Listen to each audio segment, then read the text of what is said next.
Okay, so real quick, as I mentioned in the invite, we take 2 seconds just to say who Fuji is.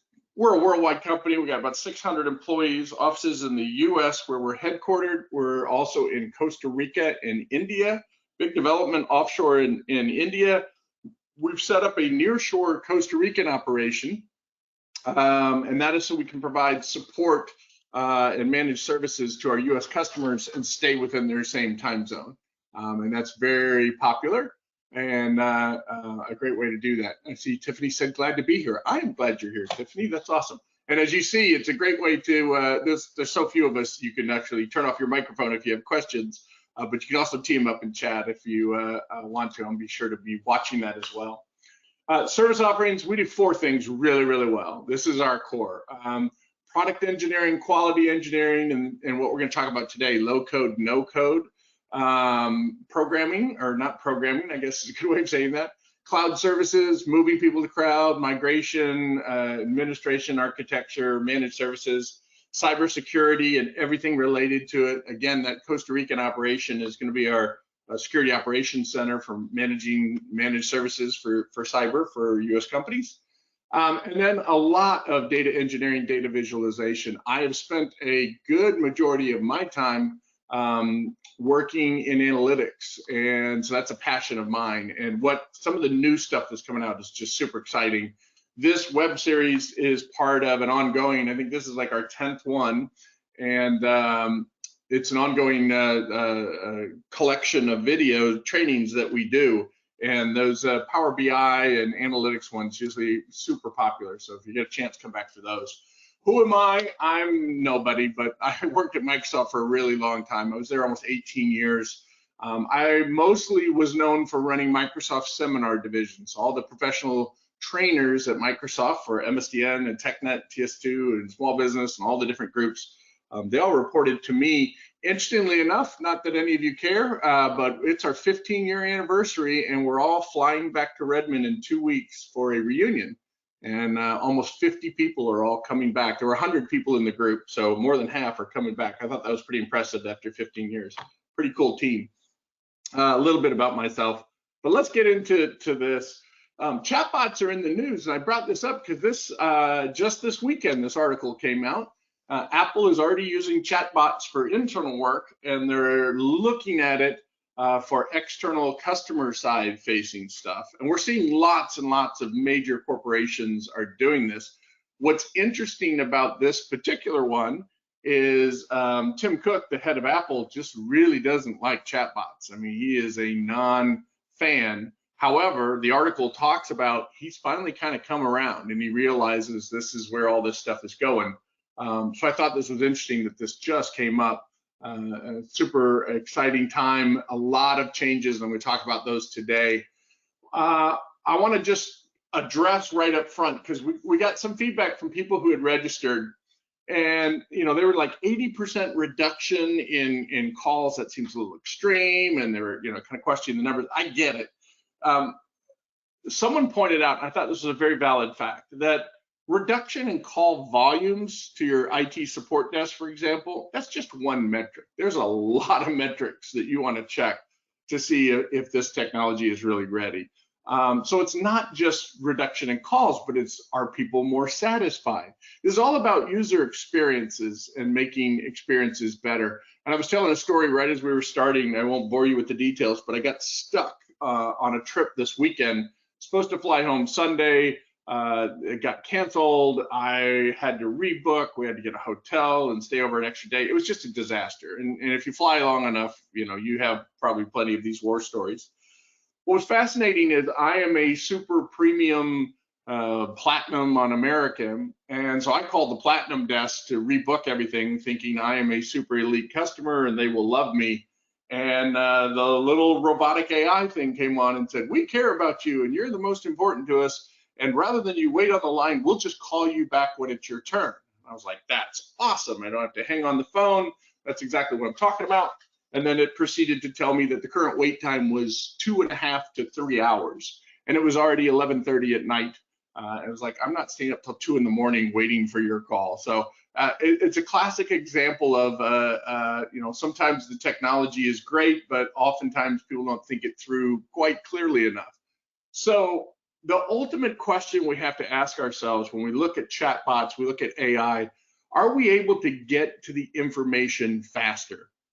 I don't mean to pick on American, but I will point this out. The other part that was driving me nuts was as I log in and they know who I am, they have my cell phone number and everything, they started to try to sell me stuff. Hey, go out to American.com and we have new vacations. And I'm like, I need to get in the queue to talk about redoing my thing. And there was no way to skip over it. You had to listen to all that stuff. So again, bad user experience. Great, you change the metrics, you have a fewer call volume, people haven't answered the phone live, but if the experience is worse, you're doing yourself a disservice. So anyway, some of the things you're going to see is there's a lot more emphasis now on AI detection of user sentiment. Microsoft, as well as a whole host of others, Fuji does AWS as well, we do Google, GCP, we do Oracle. We do a lot of these different AI features and functions. And the ability for the AI to actually understand the sentiment of the person using it and determine if the session is not going well or they're starting to get hostile or whatever the case may be, they can escalate the conversation where you could expedite right to a human. What we're finding though is the AI is getting so good, it's often really hard to tell if you're talking to a real person or talking to a bot. And that's the best of all worlds, right? The customer's getting what they need, they get it quick, they get their information, they get off and they're super happy. That's what we're ultimately trying to do. And the last thing I want to call out here is in code, when we're writing applications and stuff, we often have a UI UX design team that's thinking through the experience of the user, where to put buttons, how the user would flow through the application, etc. The same thing needs to happen with chatbots. Just because a chatbot can respond in a certain way doesn't mean that's the best way always to do that. And you'll see that as we kind of get into the demo. We'll be doing lots of demo today. I do want to call out two things. The differences in different types of technology. We're focused on Microsoft today. Obviously, that's my background. It's this concept of talking about frameworks versus platforms. Microsoft provides two different types or two different ways to use chatbots. The first one is Azure Bot Services. Now, this is 100% code-based, which means this isn't your low-code, no-code variety. These are professional developers writing in Node or Python or JavaScript, whatever. And they're using kind of this integrated development to build out these different bot technologies. This replaces what Microsoft had for years. It's called the bot framework. That's now gone, it's retired. It's now been replaced by Azure Bot Services. And what they've done is they provide these custom-made templates ready to go so that you're doing a help desk app or you're doing a inquiry or what's the status of my order. They already have templates developed that you can deploy, so your coders only have to kind of plug in the last parts. But again, these are coders that are doing this. These are not just the standard business people, and that's the huge distinction between these two. The last thing about this is we call this a framework. It means you can build on top of this and connect outside of your world. They use RESTful APIs, and you can then deploy these chatbots into other solutions. So what that means is I could use even a non-Microsoft product, and I can call out from that using these RESTful APIs and interface into my chatbot application. Very cool, very powerful, but you do need some pretty advanced programming skills in order to make that work. I think Microsoft has all that stuff.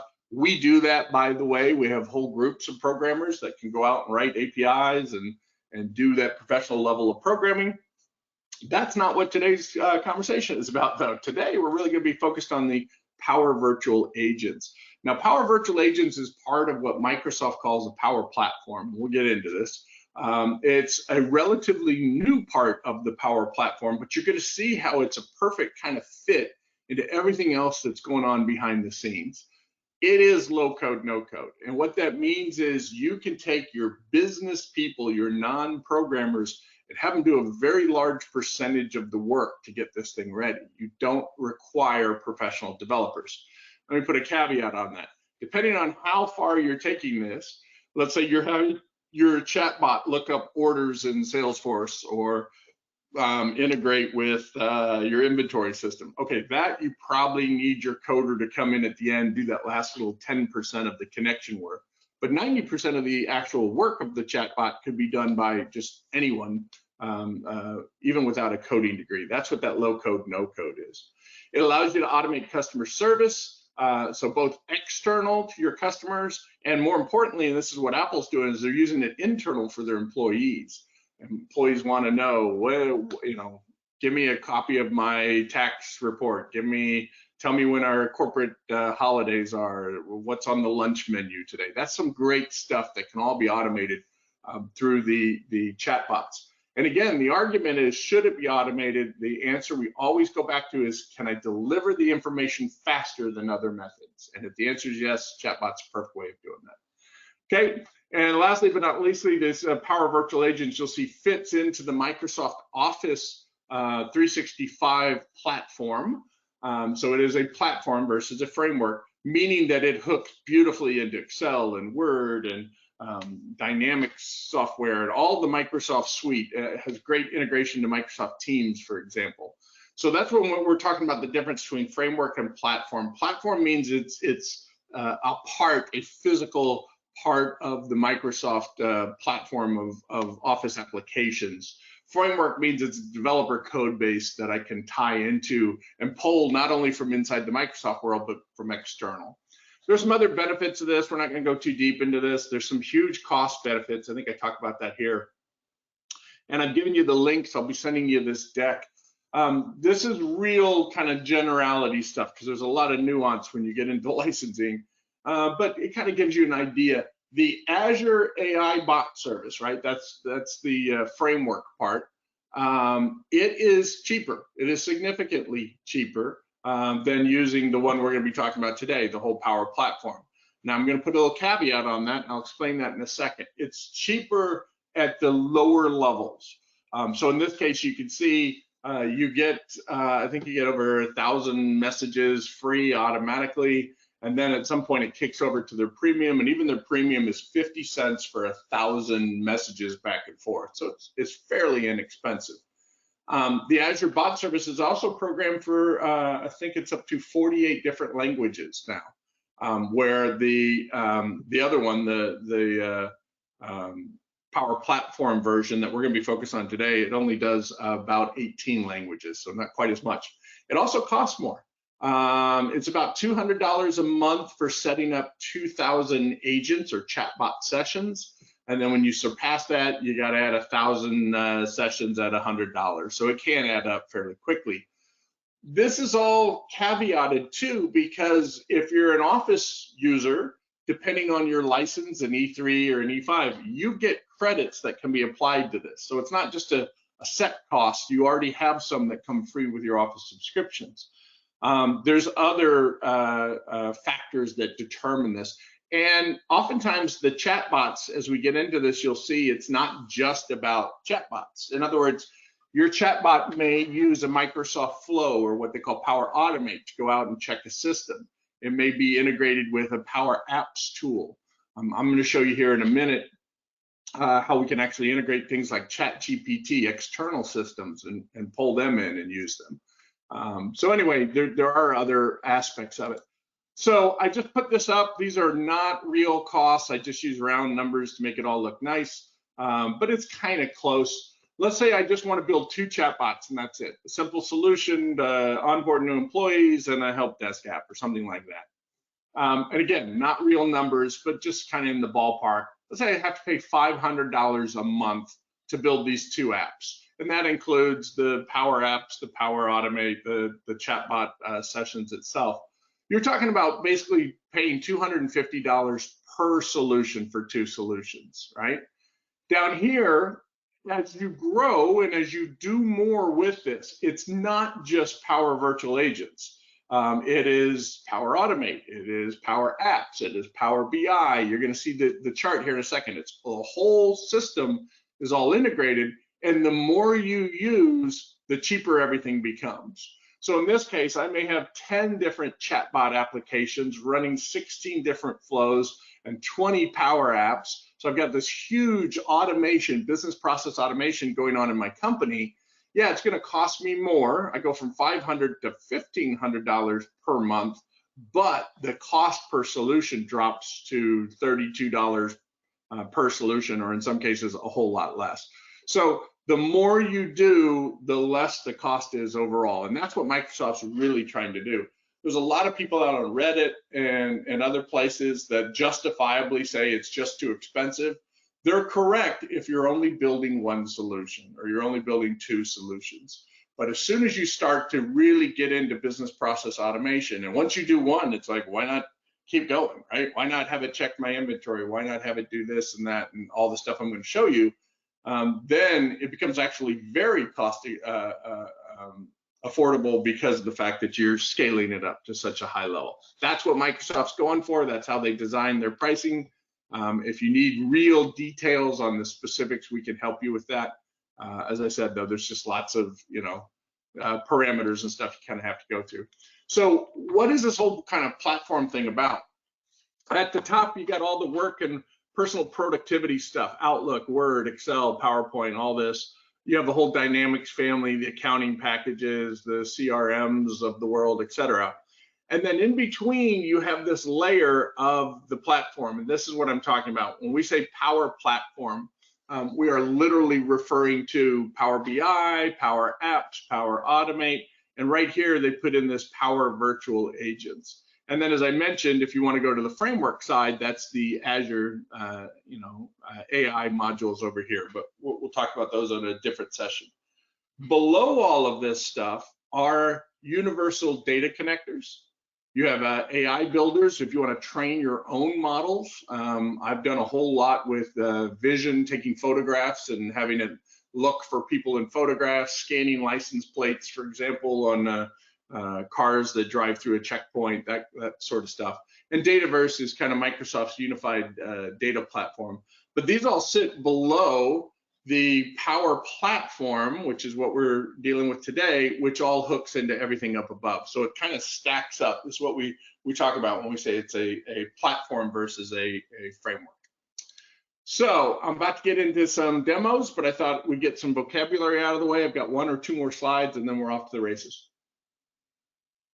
And by the way, again, if you have any questions at all, please stop me. I'm more than happy to take them as we go.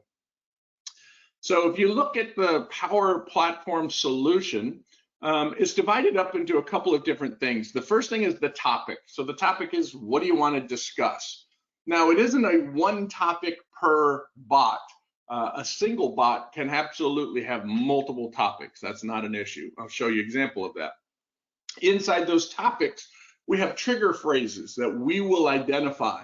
So in this case, this is how you would exit out of the app. It's a trigger that's saying, the topic is exit conversation. The trigger is phrases like bye for now, goodbye, see you later, see you sucker, whatever you want to put in there, it really doesn't matter. You type out what you think is very kind of indicative of what a customer would say when the conversation is coming to an end. Now, all this is built on the Microsoft Natural Language Engine. And what that means is you don't have to write every single possible phrase, because the Natural Language Engine understands grammatically what's happening. If I say bye, I wouldn't even have to put goodbye, because it would understand those are the same things. See you later, I'm done, right? I don't have to type all that, because once I give it a few concepts, trigger phrases that explain it, it can interpolate all the rest. So you'll notice this when we get in and we start programming this in just a minute, or putting the parts together, I should say, that it'll figure out based on the sentiment of what I'm giving it, what I'm trying to do. Then after that, after the trigger phrases, I have a whole series of interactions, and you'll see it's drag and drop, it's point and click, and say, hey, ask a question. So they said something like bye, or I'm done, or thank you, or whatever. It's going to trigger the question to come up and says, would you like to end our conversation? And then you can actually build interfaces to whatever it is they respond. If they say, yes, I want you to do this. If they say, no, I want you to go here. If they say, I'm not sure, or whatever, you can capture their responses and then set up kind of these flows, these pathways that say, conditionally, if they want this, I'll go this way. If they want this, I'll go this way. And it's really easy. It's not writing long lines of code. It's dragging and dropping these things out. Again, we'll make one live here in just a few minutes. Then I can do messages, etc.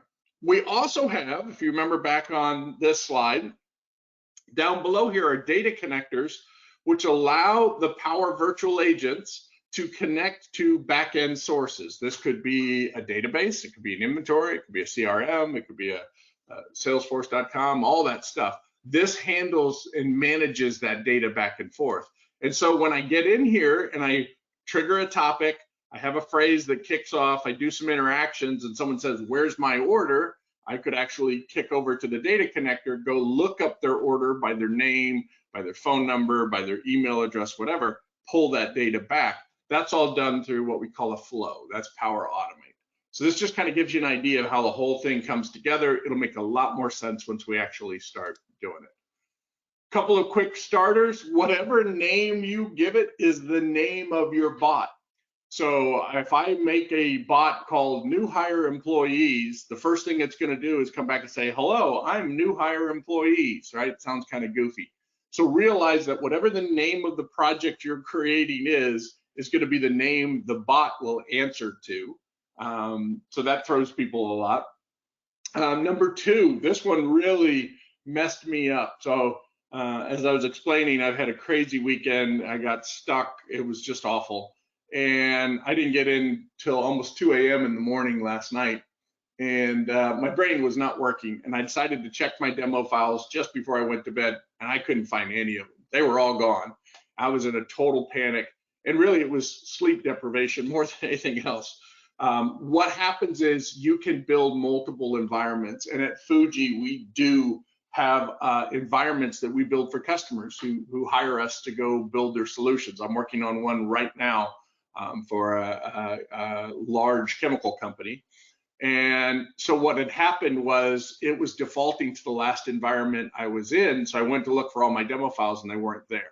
It's because I was in the wrong environment. And about, I don't know, 6 a.m. this morning, I finally figured that out. And to my great relief, all my demos came back. One last thing, Microsoft Copilot. So if you're not familiar with what Microsoft is doing, Microsoft invested a lot in OpenAI. They put about $10 billion into ChatGPT. They have taken that concept of large language models and they're integrating it in all of Office. So not just at this level, which they are putting it into Power Automate, Power Apps, and Power BI, but they're actually moving it up into Word and Excel and PowerPoint and everything. And what these things are the ability to use AI integration with all of your tools. So Microsoft invested a ton. They're now putting it over. You can now, in beta, and it's still early beta, but you can now just describe what it is you want your bot to do, and Copilot will go build the bot for you. It'll do all of the setup and programming and everything.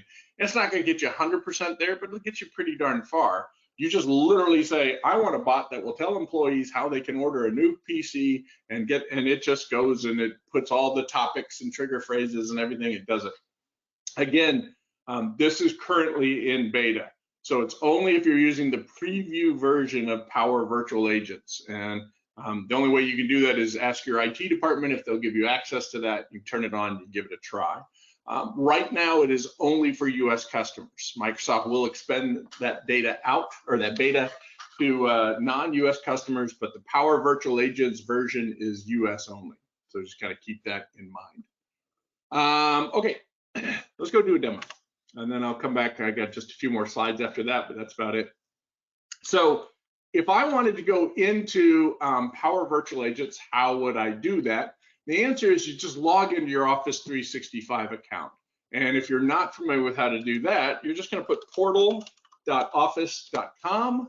That will log you into the Microsoft Cloud. You have to have your ID and your password that your organization, it's the same as your email. It's the same as all your other hopefully corporate credentials. You should have one login, one unified password login.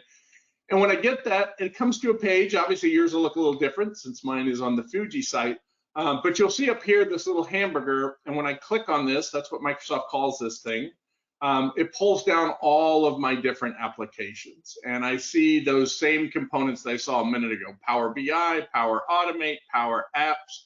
I don't see chatbots. I don't see a lot of this other stuff. And part of the reason is chatbots is an extension of Power Automate, Power Apps, etc. If I click on Power Apps and I open it up, you're going to see now chatbots is a physical part of this. And this can actually get confusing because chatbots can also be the Power Virtual Agents. They go by multiple names. So think of it as the formal name is Power Virtual Agents, but everyone calls them chatbots. And you can see those listed here. So sometimes customers get confused. They're like, I'm looking for Power Virtual Agents, I don't see it. If you go down to the Power Platform icon right down here, sure enough, you'll see it listed as Power Virtual Agents. But if I click, it basically takes me right back to where I am, in essence. Well, actually, this will pull up a different screen now that I think about it. But it's all built on the same technology. It all works the same way. For some reason, this is running a little slow. There we go. Okay, so we'll go through and help you figure this out. Let's just see what one looks like. And by the way, I did want to point this out. I talked about the environment. You'll notice that right now I'm on the Fuji environment. Well, this morning when I looked, I have a whole bunch of other environments for customers and different work that we're doing. And so it's only going to show you the chatbots, the flows, the Power Apps, etc., for the environment that you're logged into. And what happened was I went on vacation. I forgot that I had logged into a customer environment. And so when I came back, I couldn't find anything. And I started trying to rewrite everything about 4 o'clock this morning. Bad idea. I finally realized what was going on. And once I changed the environment, they all came back. So I'm going to open up this one called the Weather Bot. This is an app that I built about 6 months ago, and it does a good job of just kind of showing you how all this works. So when I click and load this up, you'll see that the chat is actually running here in preview mode. And I'm like, well, I don't really even understand what all this is. And it's going to give me, here I can test the bot. It's giving me suggestions that I might want to put in there. It's asking me, or giving me data where I could go get more documentation. There's tons of videos. There's tons of templates out there. And you say, well, wait a minute. You're basically saying, I don't need you, Fuji. I could do this myself. And the answer is, yeah, you could. It is a very, very powerful tool. Now, customers do hire Fuji to go set a lot of this stuff up for them. They want to move fast. They need training. We do training on this, so we can take your developers or your non-developers through how to set this up, coach them how to do it. We help with the back-end connections a lot of times. But if you have enough time and you have enough effort, yes, this is a great skill to learn, and you can learn it. You don't need anyone's help. So just keep that in mind. When I go in here, I'm going to make that go away. I'm going to look, for example, at the topics. And I can see, remember I told you that you can have multiple topics under a particular chatbot. So I just started creating a bunch of different topics. And they will come in with these like lesson 1, lesson 2, just to teach you how to do it. It's the template. But I created one called Magic 8 Ball. I created one called Weather. Here's one that we were just looking at. And this is one of the things I was just discussing, right? It's about the experience of the user. If the user starts getting angry or frustrated, you'll sense it in how they're interacting. They'll say nasty things to the chatbot, or they'll, the libraries are really good at detecting that emotion. So I've created one here, or this actually came from the template that says, hey, when should I escalate? And if they see phrases like talk to agent, talk to person, talk to someone, call me back, more support, etc. And it goes on and on and on. You can put as many in here as you want, or as few in here as you want. If they start using cuss words, if they start, sounding agitated, whatever, anything you put in here, it says, oh, to connect with a live person now, click on the following link, and then immediately we'll hand it off, and they'll bring a live person on the line. So this is part of what I was explaining about with this deal. So here are those trigger phrases, and then here's the solution based on these. And to keep this extended, I would just add another node, right? So when they say, I want to talk to an agent, it will pop up a message that says, to connect with a person now, click on the following link. And then it says, okay, what do you want me to do? And it gives me these different kind of cards that I can put out here. Do you want to ask a question of the user? Do you want to call an action, show a message, redirect to another conversation, end the conversation? In this case, because I've detected the fact that they need a person on here, I would call to an action, and I would literally forward this call over to a live agent who would pick up the line and start interacting with the customer. But you can see there's all kinds of stuff. We'll get into some of the details here in a second. But this is kind of how it works. You basically can create any topic you want. Let's say I want a new topic. Says, do you want to use the bot composer? So kind of pre-designed templates, or do you want to create it entirely from blank? I'm going to create it entirely blank from this time. It says, okay, what is kind of a trigger phrase that we might want with this particular topic that's going to come up? I'm hungry, right? Customer says, I'm hungry. Or the customer says, what's for dinner? Or the customer says, anyway, you get the point. I don't have to belabor you here. But I might put in, usually ask for about 5 of these just to get a kind of a nuance to what they might be asking. If I have what's for dinner, I don't have to put what's for lunch or what's for breakfast, because it understands I'm asking about food in particular, and so it'll pick up on that particular thing. So I just go ahead and lay these out, and these will set up these trigger phrases. Now there's quite a lot in here. I can go in and put in formulas, I can put in variables, I can do all kinds of crazy stuff like that. But for now, it's just super simple kind of actions that I need it to take. And when I put these in and close this down, and it says, okay, when these trigger phrases come up, what's for dinner, or I'm hungry, or any other food related thing, what do you want me to say? And I can say, sounds like you are hungry. Period. Can I show you the menu? So let's imagine that we're ordering food online or doing something like that. So trigger a phrase, throws out a response, and then it says, what do you want me to do? And at this point, because we set this up, we're actually asking a question, right? Can I show you the menu is a question. And I could set up a variable. I could say this is a multiple choice option. The option for the users are yes. The option is no. I can just keep typing in maybe, I don't know, anything you want here. Put yes, no, and maybe. And it's scrolling these over because what's happening is down here, because I told it that I'm asking a question, and to do this right, what I really should have done is put this down here, and we can get rid of this step entirely. Don't need it. So if they say what's for dinner, it's going to come back and say, sounds like you're hungry. Can I show you the menu? And ask them yes, no, or maybe. And then down here, it's automatically drawn out the flow to say, if they say yes, what do you want me to do? If they say no, what do you want me to do? And if they say maybe, what do you want me to do? And then I would just keep going. If they say yes, let's go ahead and show a message. Today's specials are, and then I could list it out, or I could go hit my database and pull up what the cafeteria menu is for today, or whatever the case may be. Notice though, at no point am I writing code. You don't see, string var, whatever, lunch menu equals $, blah, blah, blah, blah, blah. That's why we say that you don't need programming skills to do this. This is what low code, no code is. The ability is to drag and drop this stuff out where the computer will respond as possible. I'm going to put Brussels sprouts, just to show you, sprouts. There we go. And I'm going to leave the others open for now. Obviously, you'd want to close them out and do this. But I want to show you that if we were in a chat session, I'm going to go ahead and say, I want breakfast. And even though I don't have a trigger phrase about breakfast, oops, well, blew that one. Let's say, we'll just use I'm hungry, make it simple. What that said, you remember I told you that you need about 5 different phrases so it gets the nuance.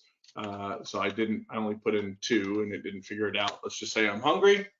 It will kick in and say, oh, okay, oh, please. Maybe I didn't save, that's my problem. There we go. And that is the problem. I hadn't saved it. You see it's saving the topic right now. So what it's doing when I save the topic, it's building kind of the AI modules to make sure that when I say what's for dinner or I'm hungry or whatever, that it triggers all this stuff to work correctly. We're going to try it again just because I'm curious. It should have got I want breakfast. Topic is saved. I don't know if this is going to work or not, so let's test it out and see. I want breakfast. Now it should, because I saved it this time, realize I'm talking about food, and because I'm talking about food, it went off into the never world. So one more time. This is why, Mike, you don't go off. There we go. Okay. So this time now it says, sounds like you're hungry. Can I show you the menu? And I can say yes, no, or maybe. If I say yes, then you'll see today's specials are Brussels sprouts. So you're seeing the flow as it's happening, and you're seeing the reaction back with the user as it occurs. And I just keep on going. I keep adding, I keep changing, I keep doing whatever I want to. I can make these as big as I want or as long as I want. This is just using the power of virtual agents, okay? So it's fairly simple. I'm going to show you now how we can take this and exponentially take it out by hooking it over into these other parts back here, where we can reach over into a Power Automate script or a Power Apps or a Power BI. We can go horizontally through this as well. And as a matter of fact, this weather app does exactly that. I do want to give this cafeteria menu. So I do want to give this a name so I know what it is. Again, make sure it's all saved. I'm going to go back, save it. And then when I go back, I'll now see this whole topic called cafeteria menu. And I can just keep building these as I go, turning them on, turning them off, changing, editing, doing whatever I want to. Let's go take a look at a more advanced version. I'm going to go into this weather app. So anytime someone asks, is it raining, or what's the weather, or how's the temp, or what's the current temp, or anything of that sort, it'll go through this process. What's it going to do? It's going to come back and say, let me check. And then it's going to load what's called a Power Flow or Power Automate flow. So it's handing it off to an entirely different segment. And we'll go look at that in a second. Well, I guess we can look at it now. I'll click here. This is now taking me over into Power Automate. Now, again, Power Automate is low code, no code. I don't have to know about programming. Just know how to throw these things together. So I'm going to edit this so you can see what this does. When I pull this up, and I see Tiffany asked a question. If you haven't given it an answer for a question that a user asked, what does it do? Great question, Tiffany.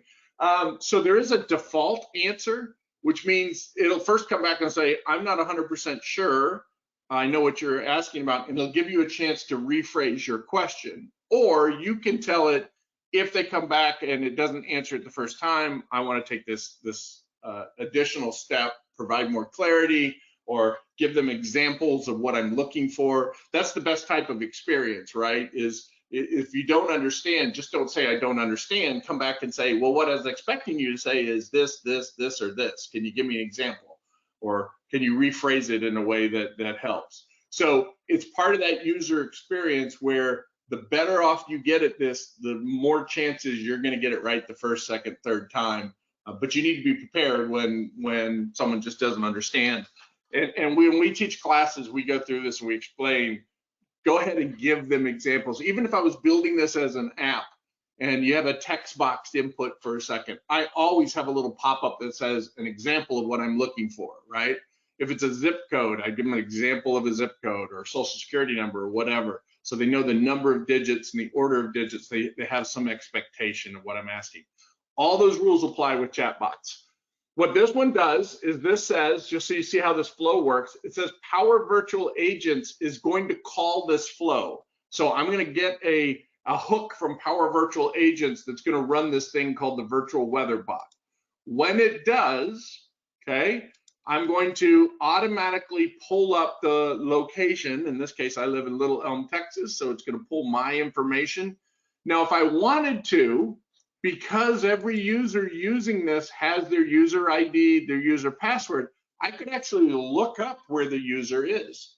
Imagine I'm doing this for Fuji Worldwide.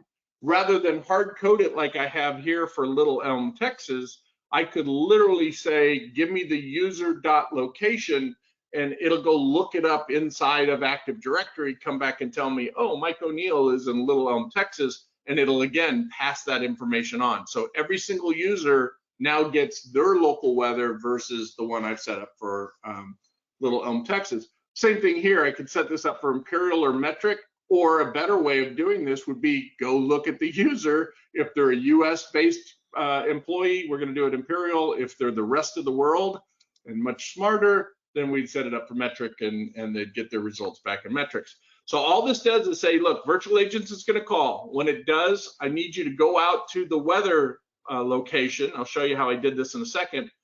Pass it these parameters and then return the value back to Power Virtual Agents, okay? So when I click on it, you'll see in a second, when I call this, this is the stuff I get back: the pressure, the humidity, the temperature, the wind speed, the conditions, location, all of this stuff is part of what this get current weather is. Well, what if I want to use something else? I'm going to go, before I return the values, let's click again. We'll add an action, and this will give you an idea of how flexible this thing is. So right now, because I'm using MSN weather, here's an MSN weather one, and click on that. It says, okay, do you want today's forecast? Do you want to get the current weather, or do you want the forecast for tomorrow? Let's get the forecast for tomorrow. I click on this. It says, what's your location? And again, this is where I can create dynamic content, meaning I can use the stuff that's coming back in. You can see visibility, wind speeds, latitude, longitude, conditions, last updated. Look, I don't have to take all this. I can determine which of these I want to hand back to it when this segment runs. I can even create expressions like I was talking about, and this is where I look up the user information. So whatever user is currently running the chatbot at the time this gets run, go look up their location, go look up if they're imperial or metric, pass that back, and that way I get the right data back. Super easy. I don't have to write these formulas out. I don't have to know any coding. I'm literally dragging and dropping and just providing different pieces of information. You can, if you want to, get really deep in here. Here's JSON values and XML. Remember what I told you that you're going to get about 90% of the way there with low code, no code, but not 100%.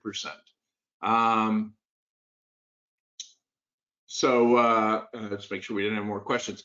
So if they wanted to, your developers could come in and sprinkle their magic programming dust over the top. But the point is to get you, as I said, 90% of the way there.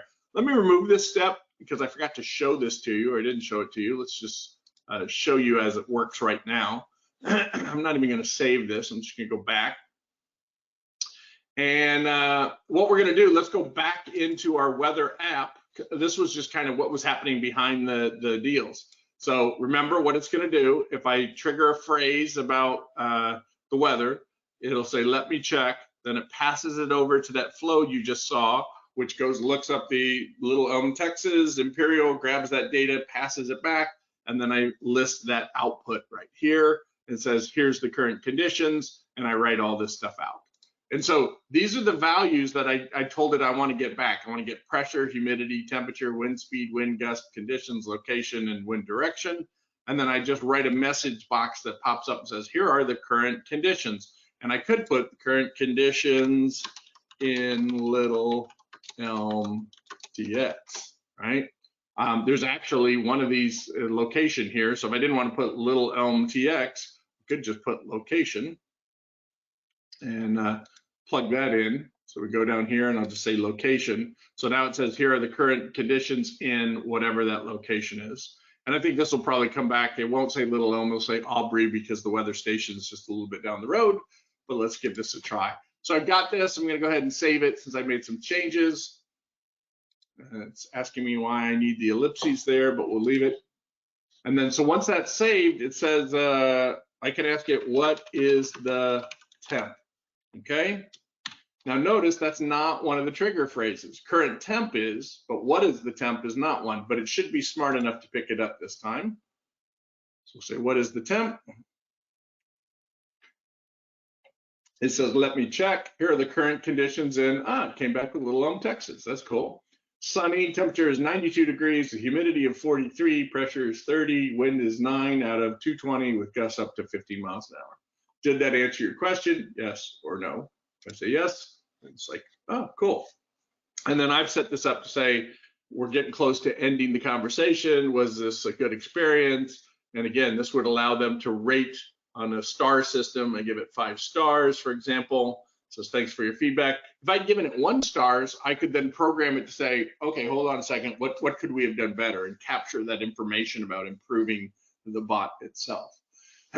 So what you're seeing, I'm watching my time here, what you're seeing is this is able to set up all these reactions, go into and out of and flow into my Office documents, and pretty much do anything you want to. The chatbot could submit an expense report for you. The chatbot could check on a status of a request or a help desk or anything else.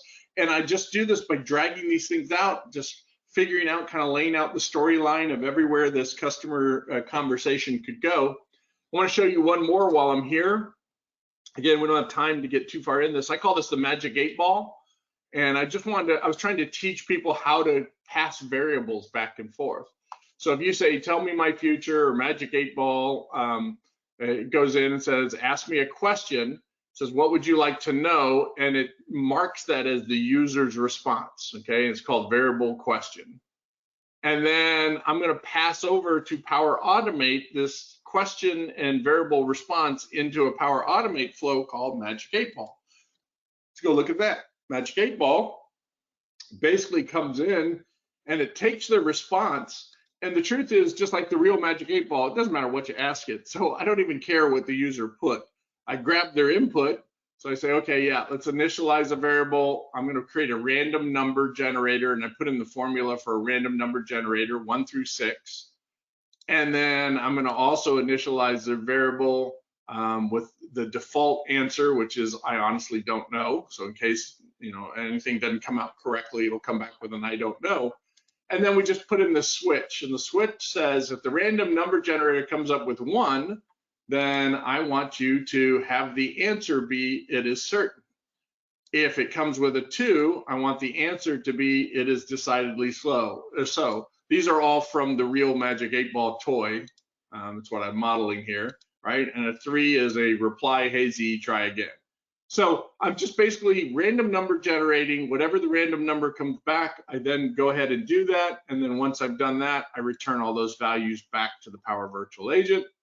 When I go back to the Power Virtual Agent, I return it now. It says, okay, my answer is, and whatever it is they've returned through this Power, I called Powerball, I'm sorry, I called the Magic 8-ball. The Magic 8-ball gave me an answer. I give that answer, the word answer, and then I display it, and that's it. And then I go through the redirect and greeting and did you get what you want? So let's just show you Magic 8-ball. And I put that in. Now notice this is in the same thing I was just asking about the weather up here. So again, multiple topics inside these conversations. And it says, what would you like to know? Oops, click in here. Could I play the lottery? And it now hands it off.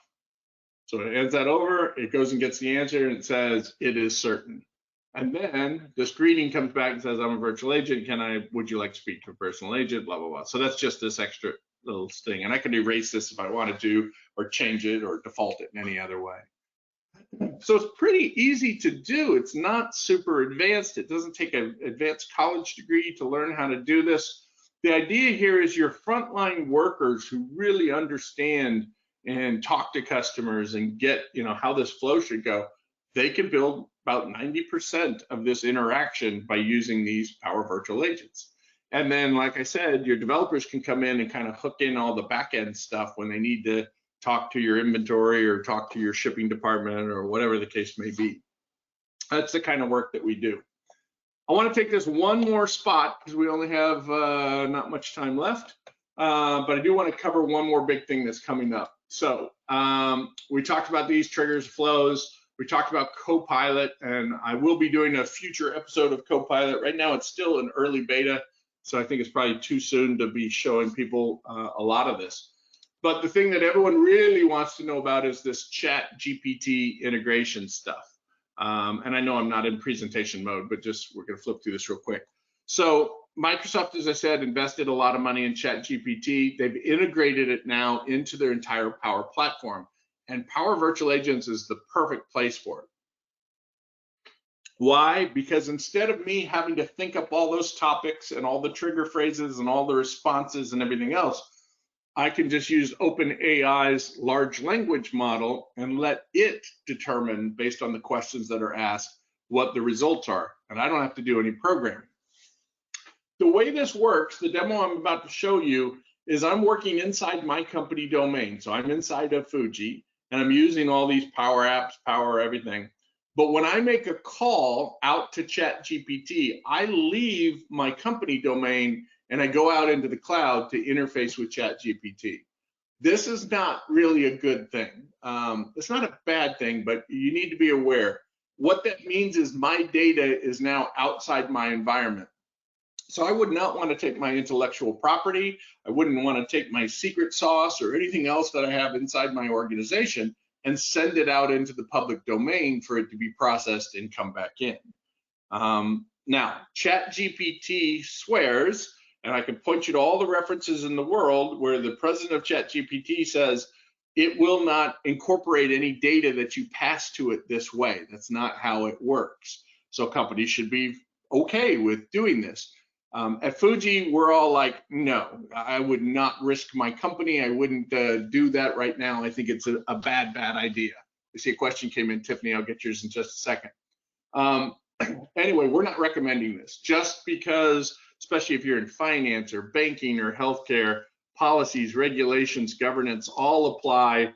I would not advise any of my customers to do this. I will show you at the end of this how we get around this. We do some clever stuff.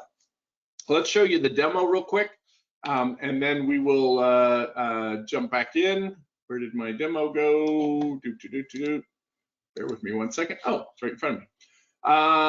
Okay, so I have got one here. This is a Fuji help desk app that I built, but it's using ChatGPT. So it's doing this exact model. I built the Power Apps form. I've integrated it with the agents. The agents are passing out to the ChatGPT to get some answers, coming back and displaying the results. So let's just see what this thing looks like.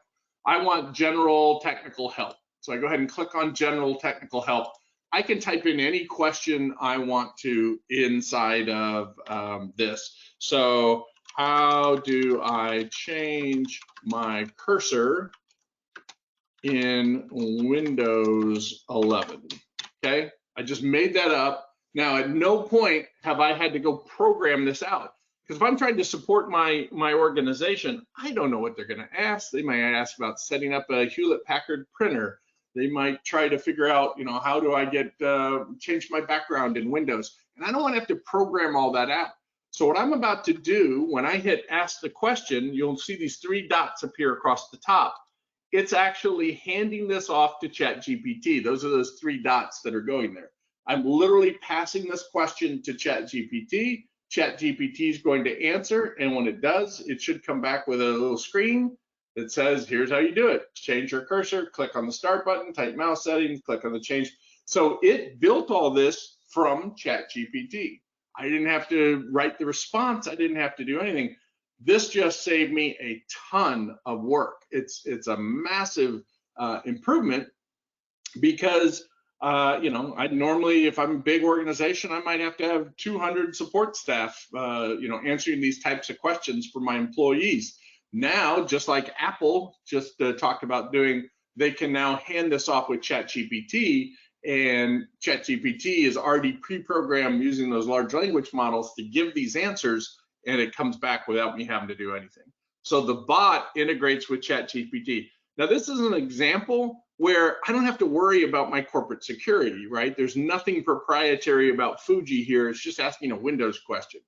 This could also answer Office Excel macro questions, or Word, how do I use Word, or anything. It's just all there. So this is a great example. We would set this up for a customer.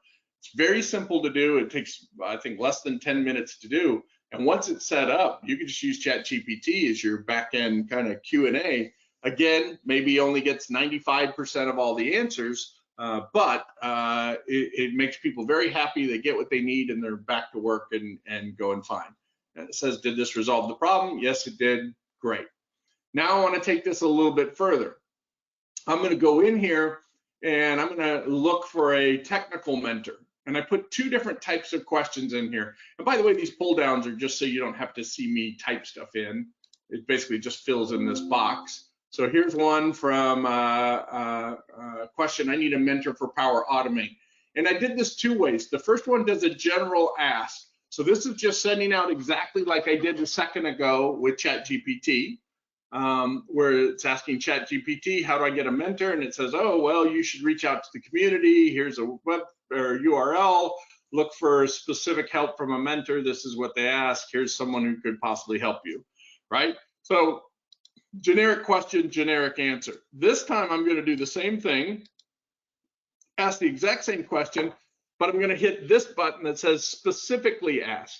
Now, what you're about to see is I'm going to, as I ask the question of ChatGPT, I'm going to send it some internal information about who in my organization could specifically help with this particular task. So watch what happens. I hit specific ask, the little dots start running. And I probably did not do that right. Let's try this one more time. Who can help me learn about Power BI? Specific ask.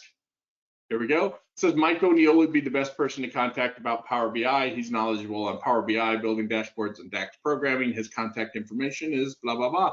So this is proprietary to Fuji. So it's not using the open AI large language model data source as the answer. It's using the data that I provided it. And I want to show you how this works. Let me get out of this, get into edit mode here.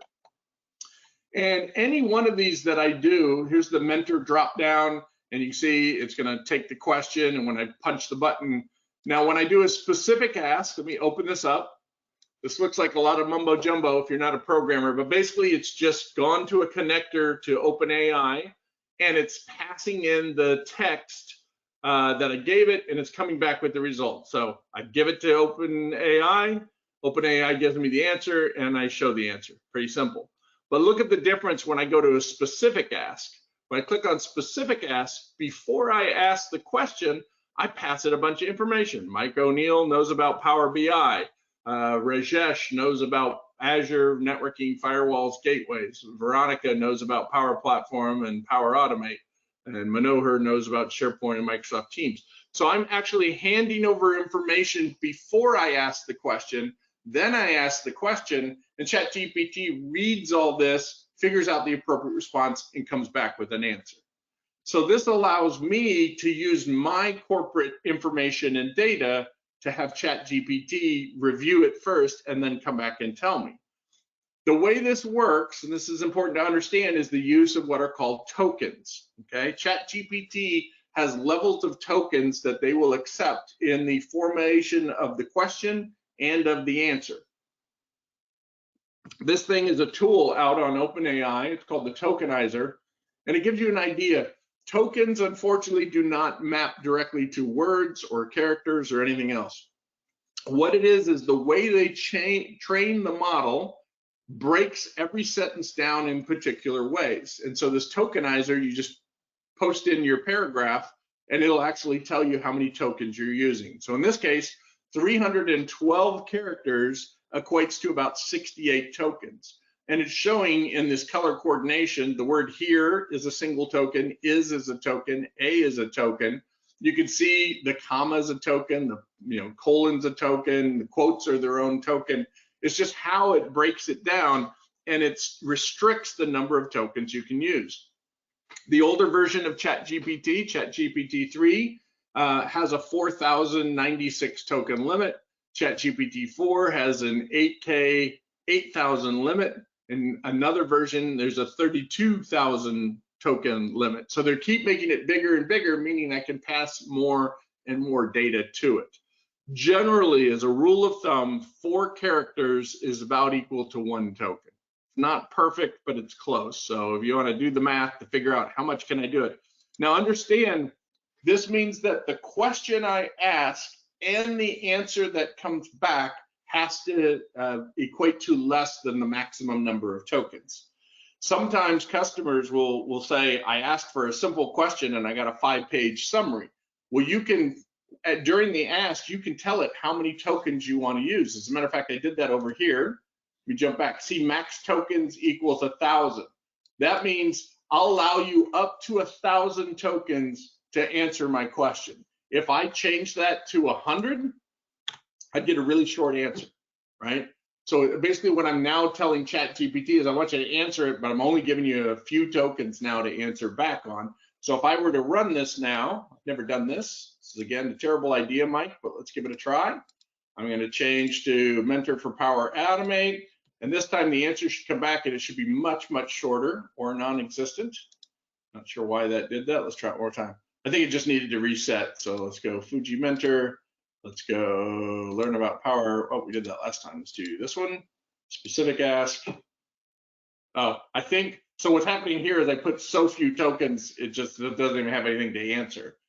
So if I go back, get out of that and edit that back to 1,000, I'll get the answer. Remember, I could go up to multiple thousands of tokens if I wanted to. I could make it a 4,000 token answer if I so desired. We get this back so you can see what I'm doing here. There's my mentor drop down. And I say, when I click on this specific ask, how many tokens do you want? And again, I could tell it 1,000 or 4,000 or whatever. And the more I give it, the more it comes back. However, last part of this, and then I'll get your question, Tiffany. I apologize, I'm too long on this. But the tokens are made up of both the question and the answer. So in this case, all this information I sent to ChatGPT counts against my token quota, as well as the answer that comes back, okay? I'm going to go ahead and get Tiffany's question here, and then I'll follow up with one last kind of thing, show you this kind of taken to the extreme. Tiffany says, this is totally off topic, but I've been doing several of your webinars. You did one about general technology and mentioned a particular Dell laptop that you generally recommend for business use. Also a curved monitor. I am about to upgrade my hardware and was trying to find my notes. Do you recall? I don't remember that exact conversation, but I'd be more than happy, and I have your information. I'll just send you a couple of great recommendations. Dell does make a really cool, very curved monitor. I will tell you, it's kind of freaky if you're not used to it. I had one, and it was really weird. I didn't like it at first, and then after about a month, it kind of grew on me. So you may want to check it out in the store just to make sure you don't have a horrible reaction to one. It all depends on the size and whatnot, but Dell makes very good precision monitors. For a while there, I was not a Dell fan, and they kind of won me back. So I'll be glad to send some recommendations and tell you what I think. So the last thing I want to show you in use of these tokens, let's do this one more time. I'm going to pull this back. So I've got this mentor drop down. I've got this other stuff. Let's look at training. Same thing, it's asking about my training classes and stuff, but here's the interesting part. When you look at the answer for this, I just started pasting tons and tons and tons and tons and tons and tons and tons and tons and tons and tons and tons of data. So I literally took, I think each one of these was, I don't know, 3 or 4 page document about the training classes that I offer and the times and what topics do we cover and everything else. So when I ask a question now about training, I'm handing it over all of my curriculum for all the classes I teach. I think if I remember correctly, this is 27 pages of data. So I'm really pushing the bounds on this. But if I go ahead and run this now, And I don't need to go back to my main menus. Let's go back to the main menu. Bear with me 1 second.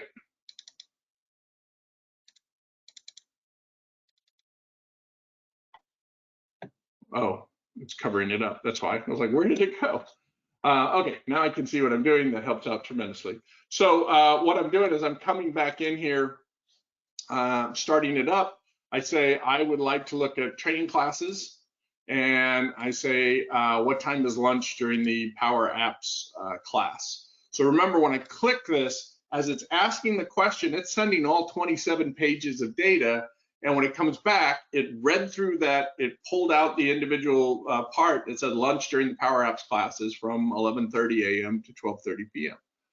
I can literally ask it anything that I want to about this, any information that's stored in that curriculum, and I would get my answer back.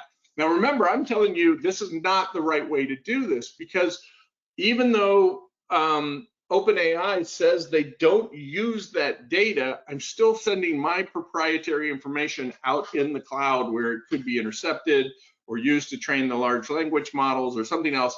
I just wouldn't want to take that risk. So what we're telling customers to do, and what we're starting to build for them, are these deals where we move ChatGPT inside of their domain. So it's no longer going out to the cloud. You can take the engine for ChatGPT and you can now build it inside of an organization. And this allows me to directly connect this like to my database. So now you could ask questions like the order for Mr. John Smith at this address, what's the shipping status? It could go out, it could look it up in my corporate data. And again, I don't have to program all that. I don't have to program every instance of every customer of every order. I just point it to the database. ChatGPT is smart enough to understand conceptually, just like the pages I just sent it. It looks at my database, it understands the orders, it'll go look it up and pull that data back and answer without me having to program all those responses and queries and everything back and forth. That's why this is a massive game changer. That's why everyone in the world, whether they like it or not, realizes that this is where it's all going. I saw a Microsoft demo, it's still in beta, but they did something amazing. They pointed ChatGPT at their website. So imagine a big, huge organization like Microsoft, and you basically take ChatGPT and say, go read the entire Microsoft website, every single page, and then answer any customers' questions. So how much is licensing for Power Platform? And it would go read the website, and somewhere buried deep on a subpage is the pricing guide for Power Platform, and ChatGPT would find it, answer it, and come back and bring back an answer to the customer in a matter of seconds. And I don't have to program any of that stuff. So that was pretty phenomenal that you could do that. If you're a retail store, it'll tell what time the store opens and closes and what day, and give me a map to the location. All that stuff doesn't have to be written by a developer on your end or even a business person on your end. It just looks at your website, it absorbs that information, and then it spits back the answer without you doing anything else. So this is exciting times, but this is the way you should do it. We would be glad to sit down with you and talk to you about this and help you decide how best to do this. But more and more organizations, this is what that article from Apple is talking about. They're pulling ChatGPT, they're building their own Apple version internal to Apple, and then they're able to connect all of their supply systems and databases and everything. So all of their employees, instead of having to call help desk or try to figure out any information, they can just hit it against the large language model, and boom, their answer comes right back to them. And it works really, really well.